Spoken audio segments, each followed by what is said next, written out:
उसका नाम ज़ेबा है। किसका नाम? वही बारिश वाली। हयात भाई, आप उसको फॉलो कर रहे हैं? मोल मोल नहीं कर रहा, किस्मत से ये आमने सामने आ जाती है। मुझे पर्सनली ये मासूम बनती हुई रोती हुई कम को लड़कियां पसंद ही नहीं आती। बट भाई, मोहब्बत तो अंधी होती है ना, किसी भी वक्त कहीं भी किसी से हो जाती है। अंधी तो होती है लेकिन शादी आंखें खोल देती है। अच्छा, तो शादी तक सोचने की नौबत आ गई है? नहीं लोगों, हमारे यहाँ मोहब्बत का अंजाम शादी। लेकिन पता है मेरे को एक चीज समझ में नहीं आती है, जो जब शादी होती है तो उसके इवेंट्स के तैयारी के लिए उस पे खर्चा, फजूल पैसा बर्बाद, ये क्या कॉन्सेप्ट है? ये लॉजिक क्या है? मतलब पॉइंट खुशी से उड़ाते हैं और शादी के बाद हनीमून ट्रिप्स के लिए हमारे पास आते हैं और मजीद पैसे लगाते हैं। सुन, याद है वो मेरा क्लाइंट है, उसको हनीमून पैकेज चाहिए। तो आप मेरे ऑफिस आ जाए, बॉस वैसे ही आपसे मिलना चाह रहे थे। पहले आपने इतने क्लाइंट्स दिए हैं। लंच पे आऊंगा, लंच पे। ऑफिस जाऊंगा भी टाइम से, लेट ना हो जाए। आप कब से ऑफिस जल्दी जाने लग गए? नया ऑफिस है ना, तो वो दिल लगा रहता है। हाँ, वैसे आपके नए ऑफिस की लोकेशन है तो अच्छी। लोग भी काफी अच्छे। चले, देर हो रही थी ना।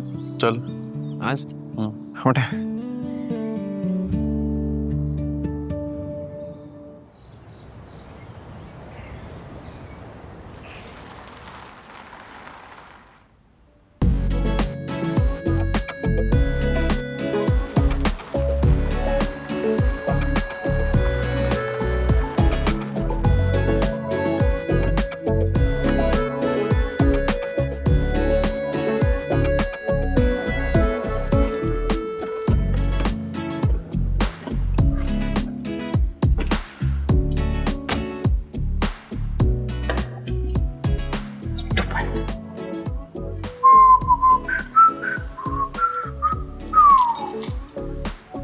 Good morning. दबा हुआ है पहले से। तुमने गाड़ी फिर गलत पार्क की है। अरे तो आप ठीक से पार्क कर लीजिए। मुझे ये बेतकल्लुफी पसंद नहीं है। और मुझे ज्यादा रोक टोक पसंद नहीं है। हर जगह के कोई उसूल होते हैं, उनकी पाबंदी जरूरी होती है। अबे यार, इतनी आसान सिंपल सी जिंदगी है, खामखा उसूल ठोक के हमने उसको मुश्किल अजाब बना दिया अपने लिए। तुमसे बात करना ही बेकार। अच्छा तुम तो नाराज हो गई, सुनो तो तुम काम करो, इस डायरी में सारे उसूल लिख दो, डूज एंड डोंट्स। मैं अपनी पूरी कोशिश करूंगा कि मैं उसको फॉलो करूं। मुझे जिंदगी में और भी काम है, तुम्हारी तरह फारिग नहीं हूँ। हाँ, तो मैं कौन सा फारिग बैठो, पूरा ऑफिस चला रहा हूँ और तुमसे ज्यादा क्लाइंट्स हैं मेरे। दबा हुआ है।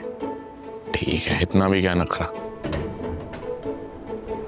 अनु इधर आ, एक काम कर, मेरी गाड़ी इनकी गाड़ी से कोसों मील दूर लगाओ ताकि टेंशन ही खत्म हो जाए। सरकार माफी चाहता हूँ, मैं ऑफिस नंबर 24 के लिए आलू के पराठे लेने जा रहा हूँ। दानिश के लिए?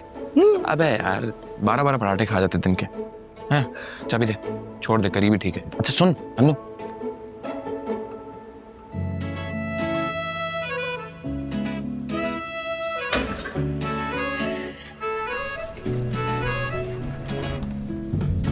वसीयत बिल्कुल वाज़ेह है। घर की फरोख्त मुश्क की शादी के बाद ही मुमकिन हो सकेगी। कर चुके आपके नाना के नाम पर है, तो घर की फरोख्त के बाद मामू का जो कानूनी हिस्सा बनता है वो आपको देना होगा। मुझे अब इजाज़त दीजिए। जी, मैं आपको छोड़ आता हूँ। बहुत शुक्रिया, आप बैठें।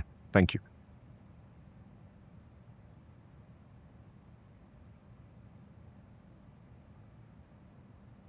अब क्या होगा पप्पू?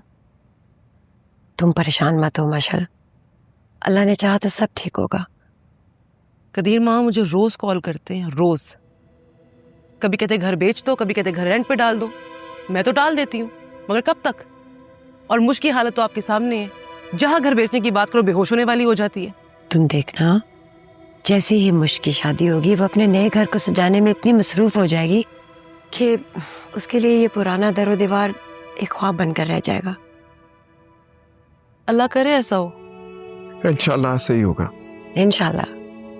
लेकिन मुझे एक बात समझ नहीं आती है, आखिर कदीर मामा को जल्दी किस बात की है?